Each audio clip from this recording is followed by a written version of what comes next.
Hello students, in last lecture we have discussed about limitation of open chain structure of D plus glucose. Now in this lecture we are going to discuss about ring or cyclic structure of D plus glucose. जो open chain structure है उसमें कुछ limitation रही, इसी वजह से हम क्या है जो रिंग स्ट्रक्चर ऑफ ग्लूकोज है उसके बारे में स्टडी करेंगे। तो जो साइंटिस्ट है उन्होंने ऑब्जर्व किया कि ग्लूकोज है वो काफी रिएक्शंस दे रहे हैं, बट वो हम open chain structure of glucose है वो उन सभी रिएक्शंस को एक्सप्लेन नहीं कर रहा। इस वजह से क्या हुआ कि जो रिंग स्ट्रक्चर ऑफ ग्लूकोज है उसकी स्टडी हुई। तो जो टोलन साइंटिस्ट है उसने ऑब्जर्व किया कि जो डी प्लस ग्लूकोज का है उसमें एल्डिहाइड ग्रुप है वो फ्री नहीं है। टोलन साइंटिस्ट ने देखा कि जो डी प्लस ग्लूकोज है उसमें हम ये सपोज करते हैं कि एल्डिहाइड है, that is CHO। First carbon in glucose is in aldehyde form, CHO की फॉर्म में है।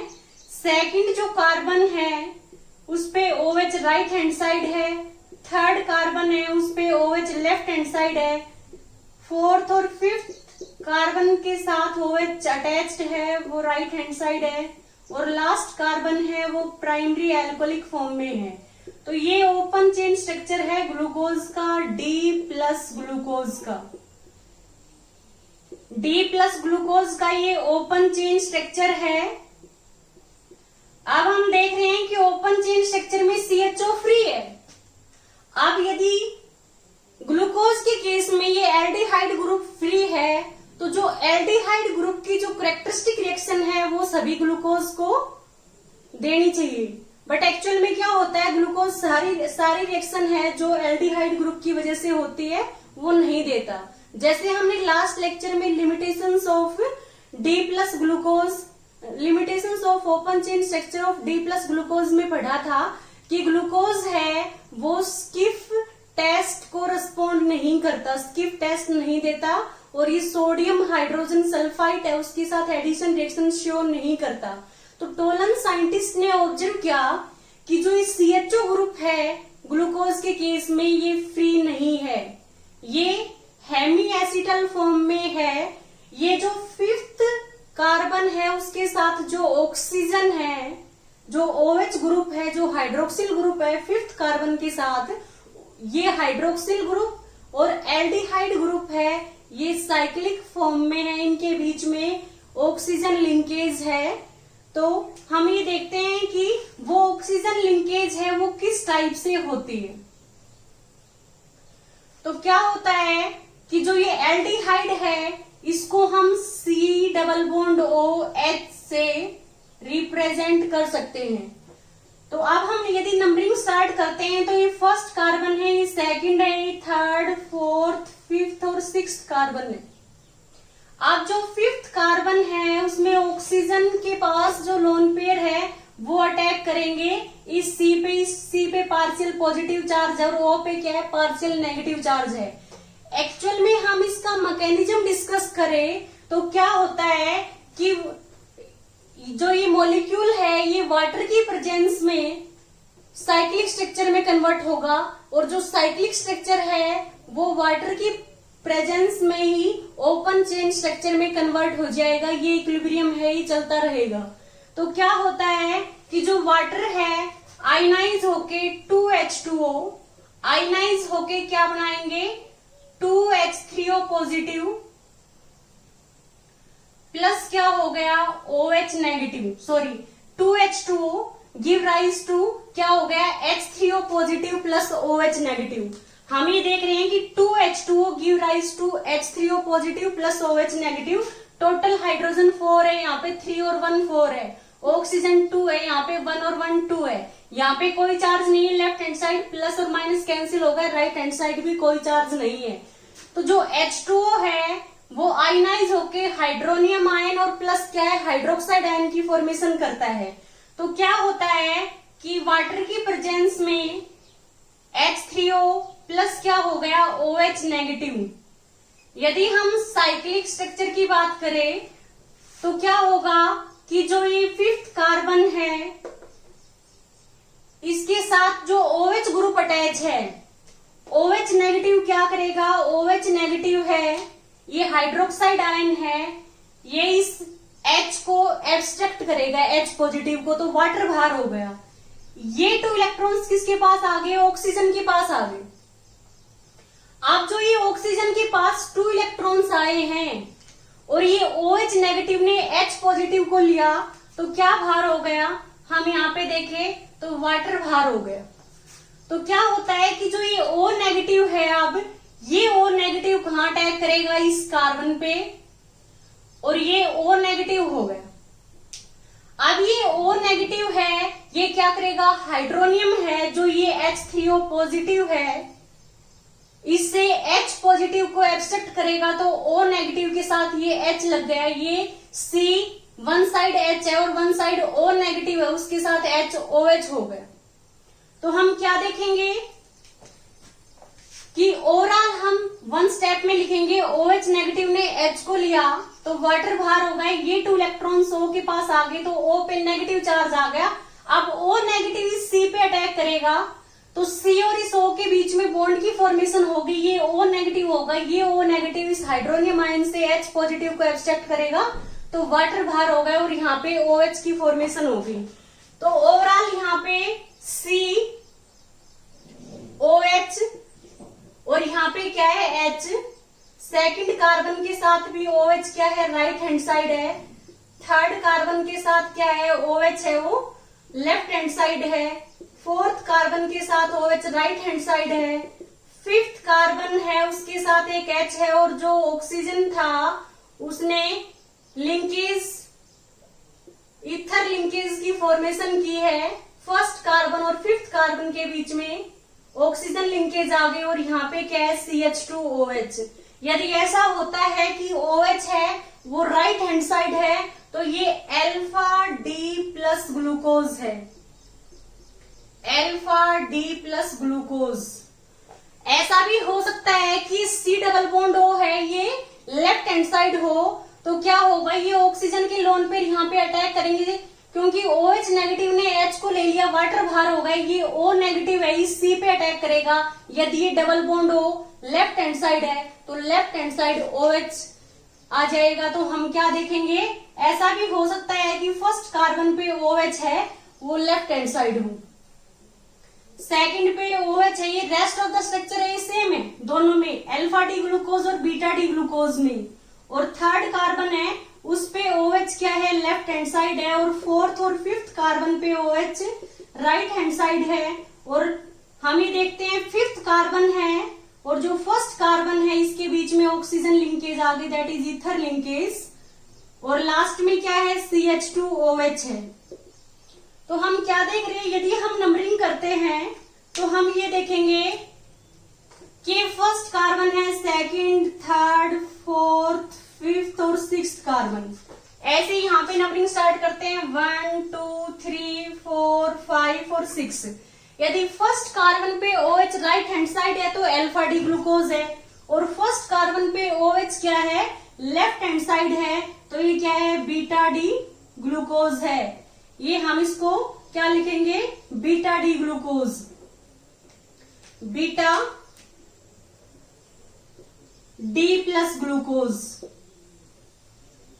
हम ये देखते हैं कि जो ग्लूकोज है उसमें जो एल्डिहाइड ग्रुप है वो फ्री नहीं है, जो ग्लूकोज है उसमें एल्डिहाइड ग्रुप है वो 5th कार्बन के साथ जो हाइड्रोक्सिल ग्रुप अटैच है, उस हाइड्रोक्सिल ग्रुप और ये एल्डिहाइड ग्रुप है, इनके बीच में क्या है, लिंकेज है, और हम देखेंगे इससे जो हमारा साइक्लिक और रिंग स्ट्रक्चर बना है उसको हम क्या कहते हैं, ये जो हमारी रिंग है इसको हम हेमी एसिटल रिंग कहते हैं, क्योंकि हम ये देखते हैं कि यदि कोई भी एल्डिहाइड है, हमने इस तरह से एल्डिहाइड को लिखा है, यदि वो मिथेनॉल या किसी भी अल्कोहल के साथ रिएक्शन करता है तो ऑक्सीजन के लोन पे C पे अटैक करेंगे, ये O नेगेटिव हो गया, तो यहाँ पे C, ये H, ये O नेगेटिव हो गया, और ये क्या हो गया, यहाँ पे OCH3 और ये H और इस पे पॉजिटिव चार्ज, जब ये अपना H पॉजिटिव लॉस करेगा ये इसके साथ लग जाएगा,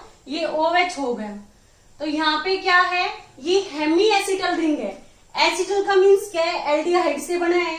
यदि यहाँ पे OR है और 1 OH है, that is hemi acetal. Hemi का मीन्स क्या है, हाफ एसिटल।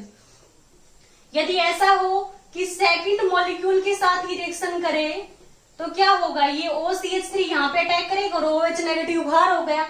OH और H क्या है, इसका OH और इसका H वाटर बाहर हो गया, तो क्या होगा CHOCH3 और ये क्या हो गया OCH3। तो ये क्या हो गया, फुल एसिटल हो गया। ऐसे ही यदि हमें कीटल की बात करेंगे, यदि यहाँ पे R होता है और यहाँ भी हमारा क्या है R है, तो ये कीटोन है। तो इस केस में क्या होगा, यदि ये 1 एल्कोहल मॉलिक्यूल के साथ रिएक्शन करेगा तो हेमी कीटल बनेगा और सेकंड के साथ रिएक्शन करेगा तो फुल कीटल बनेगा। तो एसिटल कब बनेगा, जब एल्डिहाइड एल्कोहल के साथ रिएक्शन करेगा, एसिटल बनेगा। फर्दर दूसरे के साथ रिएक्शन करेगा तो क्या है, फुल एसिटल की फॉर्मेशन होगी। तो हम इसमें क्या देख रहे हैं, इसमें कोई एल्कोहल नहीं है बल्कि यही 5th कार्बन है, इसके साथ जो OH है उसमें ऑक्सीजन के लोन पेयर C पे अटैक कर रहे हैं और ये OH हो गया। तो हम ये देख रहे हैं इस C की साइड में 1H है और 1 OH है और क्या है, इधर भी क्या है, कार्बन है और इधर भी क्या है, OC है। तो ये जो हमारा स्ट्रक्चर है ये कुछ मिलता जुलता है किससे, इस तरह के स्ट्रक्चर से। ये हमने R ले लिया या फिर इसको हम नहीं भी दिखाए तो हम ही देख रहे हैं एक OCH3 है, एक OH है और एक साइड क्या है, H है। तो यहाँ पे वन साइड क्या है, H है और वन साइड क्या है, OH है। दूसरा क्या हो गया, OCH3 हो गया और एक साइड क्या है, कार्बन है। यहाँ पे हम R लेंगे एल्डिहाइड में तो R में क्या होगा, कार्बन होगा। तो ये जो हमारा स्ट्रक्चर है ये हेमी एसिटल है। इसमें जो 5th कार्बन है उसके साथ जो ऑक्सीजन है उसके लोन पे अटैक कर रहे हैं और OH शिफ्ट हो गया। इस C के साथ एक H है, एक OH है और एक क्या है, OC मीन्स क्या है, एल्कोक्सी ग्रुप है और वन साइड क्या है, कार्बन के साथ अटैच है। तो ऐसी रिंग को हम क्या कहेंगे, हेमी एसिटल रिंग। हेमी का मीन्स क्या है, हाफ। फुल एसिटल कब होगा, जब यहाँ पे इसकी मैं मिथेनॉल के साथ रिएक्शन करूं, इसका H और मिथेनॉल का OH वाटर बाहर हो जाए और यहाँ पे OCH3 आ जाए। यदि इस OH की जगह पे भी OCH3 आएगा तो ये फुल एसिटल हो जाएगा। तो जो मिथाइल अल्फा डी ग्लूकोसाइड है and methyl beta D glucoside है वो फुल एसिटल है। तो अब हमने देखा कि जो एल्डिहाइड ग्रुप है वो 5th कार्बन के साथ जो हाइड्रोक्सिल ग्रुप है उसके साथ क्या है, हेमी एसिटल रिंग की रिंग फॉर्म कर रहे हैं। अब हम देख रहे हैं कि इन दोनों के बीच में जो बीटा डी ग्लूकोज है और ओपन चेन है इनके बीच में इक्विलिब्रियम है। ऐसे ही ओपन चेन और अल्फा डी के बीच में क्या है, इक्विलिब्रियम में एस्टेब्लिश हो रहा है। तो हम ये देख रहे हैं कि बीटा डी ग्लूकोज है उसमें 64% ग्लूकोज है वो बीटा डी ग्लूकोज की फॉर्म में एग्जिस्ट करता है। इसमें लेस देन 0.5% और इसमें क्या है 36% इस फॉर्म में एग्जिस्ट करता है। तो हम ये देखेंगे कि जो बीटा डी ग्लूकोज है इसका जो ऑप्टिकल रोटेशन है हम क्या कहेंगे, अल्फा डी। जो इसका ऑप्टिकल रोटेशन है अल्फा डी, अल्फा डी वो हमारा जो बीटा फॉर्म है उसका होता है 19 डिग्री और जो ओपन चेन है इसका प्लस 52.7 डिग्री और जो अल्फा फॉर्म है इसका प्लस 112 डिग्री। ये क्या है, डेक्स्ट्रो रोटेटरी सब्सटेंस है। तो हम क्या देखेंगे, टाइम के साथ साथ एक्वस सॉल्यूशन में इनके बीच में इक्विलिब्रियम एस्टेब्लिश हो रहा है। अल्फा डी है मींस स्पेसिफिक रोटेशन है, जो बीटा डी ग्लूकोज है उसका 19 डिग्री है। तो टाइम के साथ साथ जब ये ओपन चेन में चेंज होगा तो इसका ऑप्टिकल रोटेशन बढ़ेगा और अल्फा डी है उसका क्या होगा, डिक्रीज होगा। तो जो change in specific rotation of an optically active substance into equilibrium mixture is known as mutarotation, जो हमने लास्ट लेक्चर में डिस्कस किया था। अब यदि हम मैकेनिज्म डिस्कस करते हैं म्यूटा रोटेशन का, तो हम इसमें देखेंगे जो म्यूटा रोटेशन है उसमें कि जो हम साइक्लिक स्ट्रक्चर है उसको ओपन चेन में कैसे कन्वर्ट करेंगे। तो हम यहाँ पे देखेंगे कि वाटर की प्रेजेंस में, जैसे वाटर है हमारा वो H2O है, H2O वाटर की प्रेजेंस में क्या होगा, जो ये ऑक्सीजन की लोन पेयर है, यहाँ पे क्या है O और H के बीच में बॉन्ड की फॉर्मेशन है, तो जो H2O है ये इस H पॉजिटिव को लेगा तो H3O पॉजिटिव बाहर हो गया। अब ये 2 इलेक्ट्रॉन्स किसके पास आ गए, ऑक्सीजन के पास आ गए। अब ये O नेगेटिव है, इसके जो 2 इलेक्ट्रॉन्स है वो यहाँ पे आएंगे, यहाँ पे डबल बॉन्ड की फॉर्मेशन हो गई। यदि ये 2 इलेक्ट्रॉन्स यहाँ पे आ रहे हैं तो यहाँ पे क्या होगा, डबल बॉन्ड की फॉर्मेशन हो गई और ये 2 इलेक्ट्रॉन्स है ये इस ऑक्सीजन के पास आ जाएंगे। अब ये O नेगेटिव है, ये क्या करेगा, जो H2O ने H पॉजिटिव को लिया है मींस क्या है, H3O पॉजिटिव है, ये O नेगेटिव इससे H पॉजिटिव को लेगा तो यहाँ पे क्या हो गया OH, तो फिफ्थ कार्बन के साथ क्या हो गया OH, और जो हमारा H2O है वो बाहर हो गया। हम ये देखते हैं कि साइक्लिक फॉर्म को ओपन चेन में हम कैसे कन्वर्ट करेंगे। हम मैकेनिज्म ऑफ म्यूटा रोटेशन डिस्कस कर रहे हैं, तो हम ये देखेंगे वाटर की प्रेजेंस में क्या होता है, ये जो ग्लूकोज है इसकी जो तीनों फॉर्म है वो इक्विलिब्रियम में एग्जिस्ट करती है। यदि हम मैकेनिज्म डिस्कस करें कि साइक्लिक है वो ओपन चेन में कैसे कन्वर्ट होगा, तो जो H2O है वो इस H पॉजिटिव को लेगा, H3O पॉजिटिव बाहर हो गया, ये 2 इलेक्ट्रॉन्स O के पास आ गए, O पे नेगेटिव चार्ज आ गया, ये 2 इलेक्ट्रॉन्स यहाँ आएंगे तो यहाँ पे डबल बॉन्ड, और ये 2 इलेक्ट्रॉन्स है ये इस ऑक्सीजन के पास आ गए, इस बॉन्ड के 2 इलेक्ट्रॉन्स ऑक्सीजन के पास आ गए तो O पे नेगेटिव आ गया, वो यहाँ से H पॉजिटिव को लेगा तो OH हो गया, तो फिफ्थ कार्बन के साथ क्या हो गया OH हो गया, और यहाँ पे C डबल बॉन्ड OH हो गया, C डबल बॉन्ड OH। तो ये मैकेनिज्म ऑफ म्यूटा रोटेशन है। तो हमने ये देखा कि म्यूटा रोटेशन, ग्लूकोज है वो म्यूटा रोटेशन शो करता है। तो जो म्यूटा रोटेशन है यदि हम उसको डिफाइन करेंगे, म्यूटा रोटेशन क्या होता है तो हम कैसे डिफाइन करेंगे वो देखते हैं। म्यूटा रोटेशन, म्यूटा रोटेशन क्या होता है, the change in specific rotation, the change in specific rotation of an optically active substance, of an optically active substance into equilibrium value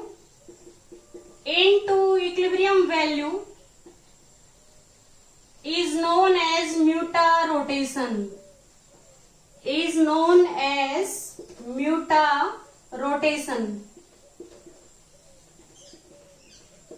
हम इसमें क्या देख रहे हैं कि ओपन चेन है उसका ऑप्टिकल रोटेशन क्या है +52.7 डिग्री।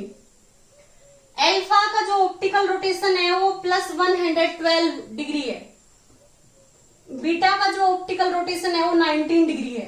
टाइम के साथ साथ क्या होता है, अल्फा और बीटा है वो इक्विलिब्रियम मिक्सचर में चेंज होंगे, ओपन चेन में चेंज होंगे।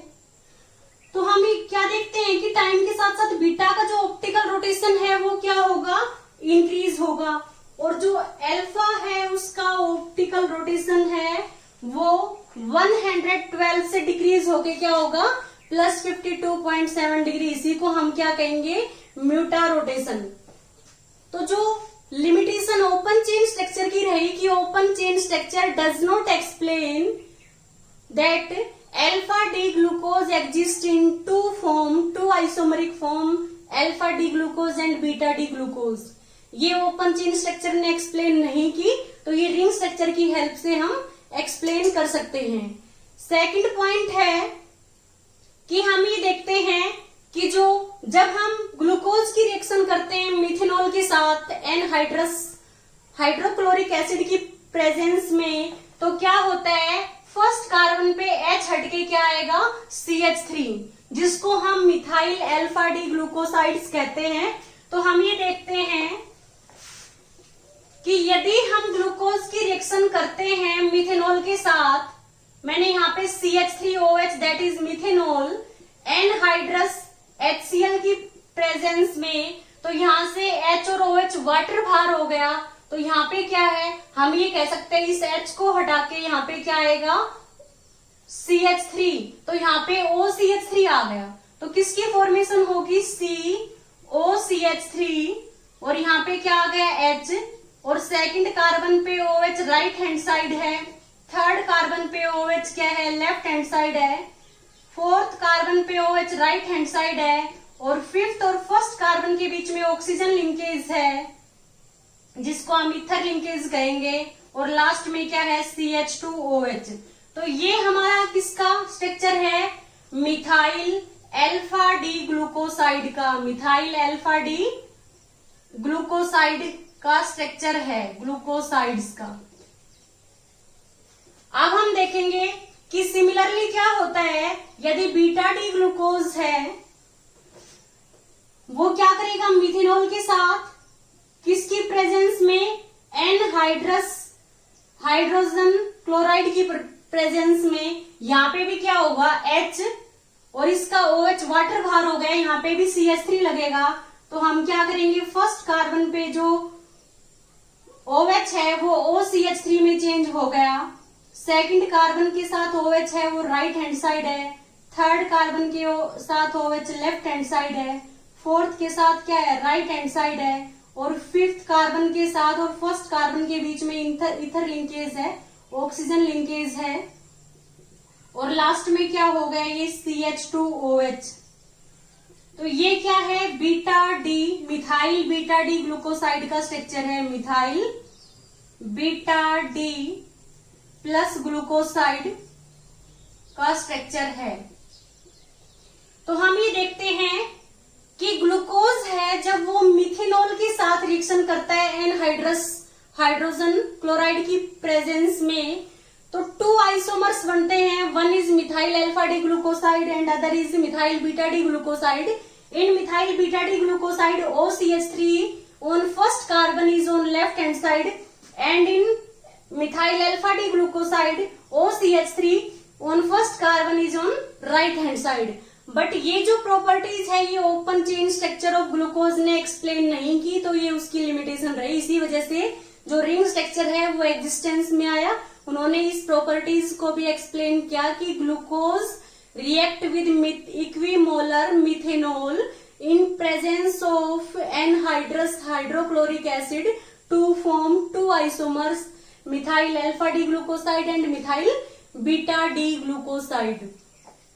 नेक्स्ट जो हम देखेंगे कि जो बीटा डी ग्लूकोज है और अल्फा डी ग्लूकोज है उसमें सिर्फ कहाँ पे डिफरेंस है, फर्स्ट कार्बन के अराउंड जो अरेंजमेंट है, जो कॉन्फ़िगरेशन है। हम देखते हैं कि बीटा डी ग्लूकोज में फर्स्ट कार्बन पे OH क्या है, लेफ्ट हैंड साइड है, और अल्फा डी में राइट हैंड साइड है। तो ऐसे कंपाउंड को, ऐसे स्टीरियो आइसोमर्स को हम क्या कहेंगे, एनोमर्स। ये जो अल्फा डी ग्लूकोज है और बीटा डी ग्लूकोज है ये डायस्टीरियोमर्स है। मीन्स क्या है, ये दोनों ना ही एक दूसरे की मिरर इमेज है और ना ही क्या है, सुपर इम्पोजेबल है। तो ये डायस्टीरियोमर्स है। यदि हम इसको उठा के इसके ऊपर रख रहे हैं तो इधर क्या है, H आएगा OH के ऊपर, और इधर क्या है, OH है, इधर क्या है, H है। और ये हम देखेंगे इसको उठा के हम इसके ऊपर रख रहे हैं तो कंप्लीटली इसको सुपर इम्पोज नहीं कर रहा, तो ये नॉन सुपर इम्पोजेबल है। और ये जो अल्फा डी ग्लूकोज है और बीटा डी ग्लूकोज है ये एक दूसरे के मिरर इमेज भी नहीं है, तो ये डायस्टीरियोमर्स है। ऐसे आइसोमर्स, ऐसे डायस्टीरियोमर्स जो डिफर करते हैं कॉन्फ़िगरेशन में around first carbon atom are known as anomer, और फर्स्ट जो कार्बन है उसको हम एनोमेरिक कार्बन कहते हैं। तो हम क्या कहेंगे, such diastereomeric pairs which differ in configuration around first carbon atom is known as anomers. अब हम ये देखेंगे कि जो एक प्रॉपर्टीज थी, जो हम ये कहेंगे कि लिमिटेशन थी ओपन चेन स्ट्रक्चर की, कि glucose does not give addition reaction with sodium hydrogen sulfite and does not respond to Skiff test. ऐसा क्या है कि ग्लूकोज है वो Tollens reagent Fehling solution test देता है और ये हाइड्रोक्सिल अमीन और फिनाइल हाइड्राजीन के साथ रिएक्शन शोज करता है, बट जो ग्लूकोज है वो स्किफ रिएजेंट और सोडियम हाइड्रोजन सल्फाइड के साथ एडिशन रिएक्शन शोज नहीं करता। जबकि हाइड्रोक्सिल अमीन है वो भी क्या है, एल्डिहाइड ग्रुप की वजह से रिएक्शन है, फिनाइल हाइड्राजीन के साथ रिएक्शन करता है तो फिनाइल हाइड्राजोन की फॉर्मेशन होती है, वो भी एल्डिहाइड ग्रुप के साथ रिएक्शन होती है। तो हम ये देख रहे हैं कि वो जो कुछ कैरेक्टरिस्टिक रिएक्शन है, जो टोलेंस रीजेंट है, फेलिंग सॉल्यूशन टेस्ट है, हमें पता है एल्डिहाइड है वो रेस्पॉन्ड करते हैं टोलेंस रीजेंट और फेलिंग सॉल्यूशन को। तो जो टोलेंस टेस्ट है और फेलिंग सॉल्यूशन टेस्ट है वो डिस्टिंग्विश करता है एल्डिहाइड एंड कीटोन्स को। यदि ग्लूकोज वो टेस्ट दे रहा है तो जो सोडियम हाइड्रोजन सल्फाइड के साथ एडिशन है वो भी टेस्ट इसको देना चाहिए एल्डिहाइड ग्रुप की प्रेजेंस की वजह से। बट क्या होता है कि जो स्किफ रिएजेंट है और सोडियम हाइड्रोजन सल्फाइड है, जो स्किफ रिएजेंट है और क्या है सोडियम हाइड्रोजन सल्फाइड है, ये वीक रिएजेंट है, ये क्या है वीक है। बट जो टोलेंस रिएजेंट है हाइड्रोक्सिल अमीन है, यदि हम बात करें टोलेंस रिएजेंट की, कि टोलेंस रिएजेंट है, फेलिंग सॉल्यूशन है, फेलिंग सॉल्यूशन हाइड्रोक्सिल अमीन के साथ रिएक्शन है, फिनाइल हाइड्राजीन के साथ रिएक्शन है, तो ये सारे जो रिएजेंट है ये क्या है स्ट्रॉन्ग रिएजेंट है। तो ये क्या करते हैं कि जो ओपन चेन स्ट्रक्चर है उसके साथ कुछ परसेंट जो ग्लूकोज है वो ओपन चेन स्ट्रक्चर में एग्जिस्ट करता है। तो ये सारे रिएजेंट स्ट्रॉन्ग है तो ये ओपन चेन के साथ रिएक्शन करेंगे, जो स्मॉल अमाउंट है उसके साथ रिएक्शन करेंगे। तो जैसे ही रिएक्शन स्टार्ट होगी तो इक्विलिब्रियम है वो इस डायरेक्शन में शिफ्ट हो जाएगा, मींस जो रिंग फॉर्म है वो टाइम के साथ साथ सारी किस में चेंज होना स्टार्ट हो जाएगी, ओपन चेन में। तो एक बार यदि रिएक्शन स्टार्ट हो जाती है उसके बाद तब तक रिएक्शन होगी जब तक सारा जो साइक्लिक स्ट्रक्चर है वो किस में कन्वर्ट हो जाएगा, ओपन चेन स्ट्रक्चर में। इसी वजह से जो ग्लूकोज है वो इन स्ट्रॉन्ग रिएजेंट के साथ रिएक्शन देता है। बट जो स्किफ रिएजेंट है और सोडियम हाइड्रोजन सल्फाइड है ये काफी वीक है। अब इसका जो ओपन चेन स्ट्रक्चर है, ग्लूकोज जो ओपन चेन स्ट्रक्चर में काफी कम एग्जिस्ट करता है जिसमें एल्डिहाइड ग्रुप क्या है फ्री है। अब ये वीक है, ये कम अमाउंट के साथ रिएक्शन नहीं कर पाएंगे। जब रिएक्शन ही कोई ही ये इनिशिएट नहीं कर रहे तो जो ये साइक्लिक है ये ओपन चेन में कन्वर्ट नहीं होगा। इस वजह से जो ग्लूकोज है वो स्किफ रिएजेंट और सोडियम हाइड्रोजन सल्फाइड के साथ रिएक्शन शोज नहीं करता, क्योंकि ये वीक रिएजेंट है। ये जो स्मॉल अमाउंट में ओपन चेन ग्लूकोज प्रेजेंट है उसके साथ रिएक्शन को इनिशिएट करने में फेल है, ये रिएक्शन को इनिशिएट नहीं कर सकते। इस वजह से क्या है ये इसको रेस्पॉन्ड नहीं करते। बल्कि जो स्ट्रॉन्ग रिएजेंट है जैसे हाइड्रोक्सिल अमीन NH2OH है, फिनाइल हाइड्राजीन C6H5NH2 है, फेलिंग सॉल्यूशन और टोलेंस रिएजेंट है, ये स्ट्रॉन्ग रिएजेंट है, ये small amount of open chain glucose के साथ रिएक्शन करेंगे क्योंकि इसमें एल्डिहाइड ग्रुप फ्री है। जैसे रिएक्शन स्टार्ट होगी तो क्या होगा, more and more ring structure of glucose changes into open chain, और तब तक ये कन्वर्जन स्टार्ट होता रहेगा जब तक रिएक्शन कंप्लीट हो जाए। इस वजह से हम ये कहते हैं कि ग्लूकोज है वो टोलेंस रिएजेंट, फेलिंग सॉल्यूशन और इन सब रिएजेंट हाइड्रोक्सिल अमीन, फिनाइल हाइड्राजीन के साथ रिएक्शन देता है, जो कि किसकी वजह से होती है, फ्री एल्डिहाइड ग्रुप की वजह से होती है। बल्कि ग्लूकोज है वो स्किफ रिएजेंट और सोडियम हाइड्रोजन सल्फाइड के साथ एडिशन रिएक्शन शोज नहीं करता। तो ये जो कुछ लिमिटेशंस थी open chain structure of glucose की वो किसने एक्सप्लेन की, ring structure of D+ glucose. अब हमने इस लेक्चर में ring structure of D plus glucose के बारे में डिस्कस किया है कि ग्लूकोज है वो अल्फा डी और बीटा डी ग्लूकोज की फॉर्म में एग्जिस्ट करता है। ये हेमी एसिटल रिंग है। इसमें क्या है, एल्डिहाइड ग्रुप और 5th कार्बन के साथ जो हाइड्रोक्सिल ग्रुप है वो हेमी एसिटल रिंग की फॉर्मेशन कर रहे हैं। और ग्लूकोज है वो 2 आइसोमरिक फॉर्म में एग्जिस्ट करता है, अल्फा डी ग्लूकोज और बीटा डी ग्लूकोज की फॉर्म में। तो हमने ये देखा कि कितने परसेंट ये अल्फा डी ग्लूकोज में एग्जिस्ट करता है और कितने परसेंट बीटा डी ग्लूकोज में। अल्फा डी ग्लूकोज में 36% एग्जिस्ट करता है और बीटा डी ग्लूकोज में 64% एग्जिस्ट करता है। बीटा डी ग्लूकोज जो फॉर्म है वो स्टेबल है, इस वजह से उसमें ज्यादा एग्जिस्ट करता है 64%। अल्फा डी ग्लूकोज है वो लेस स्टेबल है। तो हमने इसमें ring structure of D plus glucose के बारे में डिस्कस किया है। यदि आपको इस लेक्चर में कहीं कोई डाउट हो तो प्लीज आप हमें कमेंट करें। Okay, thank you students.